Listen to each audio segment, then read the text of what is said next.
Assalamualaikum warahmatullahi wabarakatuh. Halo anak-anak, bagaimana kabarnya? Semoga selalu dalam lindungan Allah ya. Pada kesempatan kali ini, kita akan belajar pendidikan lingkungan hidup, materi jenis-jenis lingkungan biotik dan abiotik. Mari kita simak materi berikut. Lingkungan bagi manusia diantaranya tempat tinggal, suhu, makanan, dan manusia lainnya. Berdasarkan pengertiannya, lingkungan hidup terdiri atas dua, yaitu yang pertama unsur-unsur biotik, yaitu makhluk hidup. Yang kedua, unsur-unsur abiotik, yaitu makhluk tidak hidup. Yang pertama kita akan membahas lingkungan biotik. Lingkungan biotik. Lingkungan biotik berarti hidup, terdiri dari manusia, hewan, dan tumbuhan. Tumbuhan disebut juga produsen, karena menyediakan makanan bagi manusia dan hewan. Dengan demikian, manusia dan hewan adalah konsumen. Setiap makhluk hidup mempunyai ciri.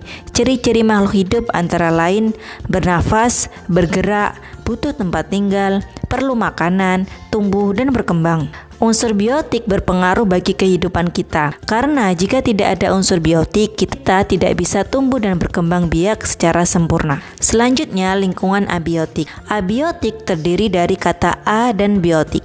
A artinya tidak atau tanpa. Adapun biotik artinya hidup. Jadi, abiotik artinya benda tak hidup. Misalnya air, tanah, batu, pasir, udara, cahaya matahari, suhu, kelembapan, dan gravitasi bumi. Unsur abiotik juga berpengaruh bagi kehidupan, karena unsur abiotiklah penunjang kebutuhan kehidupan. Berikut ini adalah contoh-contoh lingkungan abiotik. Yang pertama, air. Semua makhluk hidup membutuhkan air. Air untuk minum, air untuk mandi, mencuci, atau memasak. Tanaman akan layu jika tidak disiram air. Tanpa air, makhluk hidup akan mati. Yang kedua, udara. Manusia dan hewan butuh udara. Udara digunakan untuk bernafas. Tumbuhan juga butuh udara dengan cara yang berbeda. Hiruplah udara yang bersih, karena udara kotor bisa timbulkan penyakit. Yang ketiga, sinar matahari. Matahari energi terbesar di bumi. Cahayanya dibutuhkan semua makhluk hidup. Cahayanya membuat bumi terang. Tumbuhan butuh cahaya matahari untuk memasak makanannya atau fotosintesis. Keempat, tanah. Tanah tempat untuk tumbuh dan berkembang, bergerak bagi semua makhluk hidup.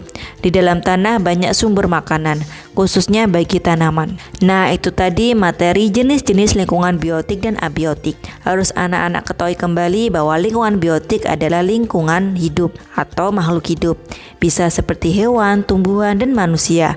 Sedangkan lingkungan abiotik adalah lingkungan tak hidup atau makhluk tidak hidup seperti air, udara, sinar matahari, dan tanah. Nah, anak-anak, itu tadi materinya. Semoga anak-anak mengerti dan paham ya. Tetap semangat belajar. Wassalamualaikum warahmatullahi wabarakatuh.